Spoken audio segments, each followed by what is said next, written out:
ನಮಸ್ಕಾರ ವೀಕ್ಷಕರೇ. ಕೊನೆಗೂ ಅಣ್ಣಾಮಲೈ ಬಿಜೆಪಿಗೆ ರಾಜೀನಾಮೆ ಕೊಟ್ಟು ಪಕ್ಷದಿಂದ ಹೊರ ನಡೆದಿದ್ದಾರೆ.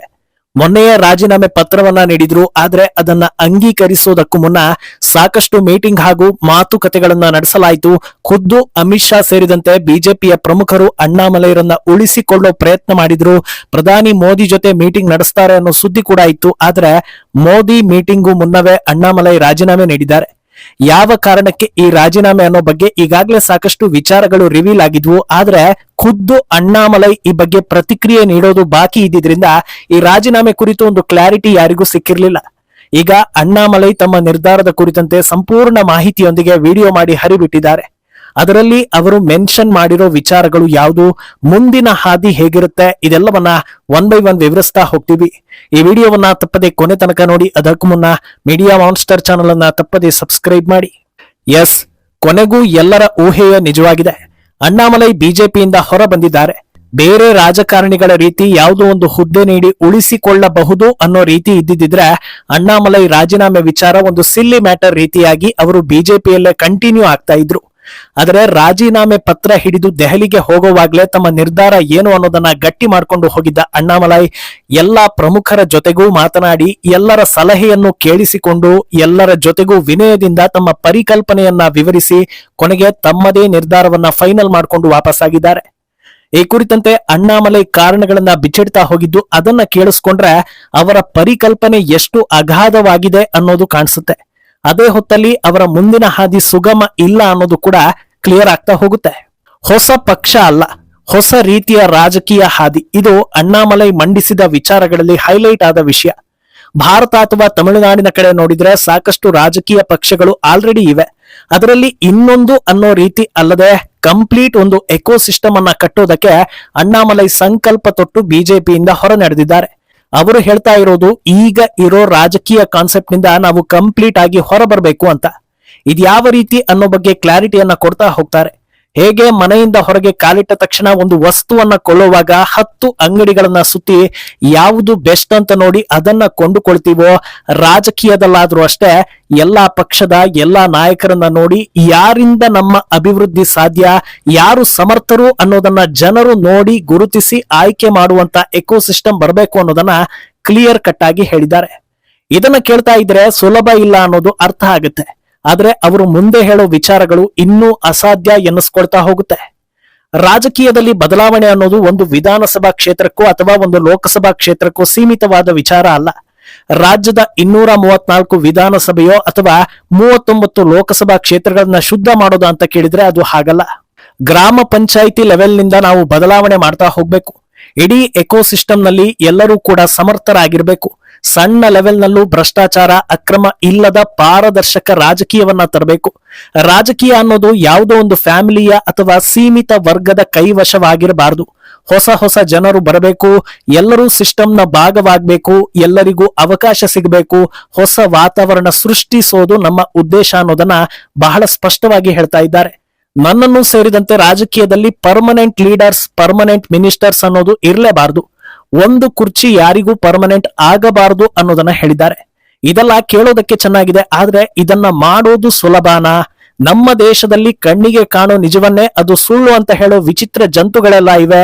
ಹೀಗಿರುವಾಗ ಇಂಥ ಜನರನ್ನ ಕಟ್ಕೊಂಡು ಇಷ್ಟೊಂದು ಶುದ್ಧವಾದ ಪಾಲಿಟಿಕ್ಸ್ ಸಾಧ್ಯನಾ ಅನ್ನೋ ಪ್ರಶ್ನೆ ಬಂದೇ ಬರುತ್ತೆ. ಅದಕ್ಕೆ ಕೂಡ ಕ್ಲಾರಿಟಿ ಕೊಡೋ ಅಣ್ಣಾಮಲೈ ಹೇಳೋದು ನಾಯಕರನ್ನ ತಯಾರಿಸೋ ಕೆಲಸ ಕೂಡ ಆಗಬೇಕು ಅಥವಾ ಆಗಲಿದೆ ಅನ್ನೋದು.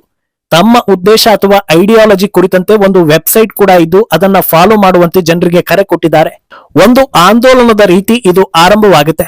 ಡಾಕ್ಟರ್ APJ ಅಬ್ದುಲ್ ಕಲಾಂ ಹೆಸರಲ್ಲಿ ಒಂದು ಸೆಂಟರ್ ಅನ್ನ ಆರಂಭಿಸಿ ಅಲ್ಲಿ ಎಲ್ಲರ ಜೊತೆಗೆ ಸಮಾಲೋಚನೆ ಮಾಡೋ ವ್ಯವಸ್ಥೆ ಆಗುತ್ತೆ. ಅಲ್ಲದೆ ಆ ಸೆಂಟರ್ ನಲ್ಲೇ ನಾಯಕರನ್ನ ಹುಟ್ಟು ಹಾಕೋ ಕೆಲಸ ಆಗುತ್ತೆ. ಲೋಕಲ್ ಎಲೆಕ್ಷನ್ಗೆ ನಿಲ್ಲೋ ಕ್ಯಾಂಡಿಡೇಟ್ ನಿಂದ ಹಿಡಿದು MLA ಎಲೆಕ್ಷನ್ಗೆ ನಿಲ್ಲೋ ಕ್ಯಾಂಡಿಡೇಟ್ ತನಕ ಎಲ್ಲರಿಗೂ ಅಲ್ಲಿ ಟ್ರೈನಿಂಗ್ ಕೊಡಲಾಗುತ್ತೆ ಅನ್ನೋದನ್ನ ಹೇಳಿದ್ದಾರೆ.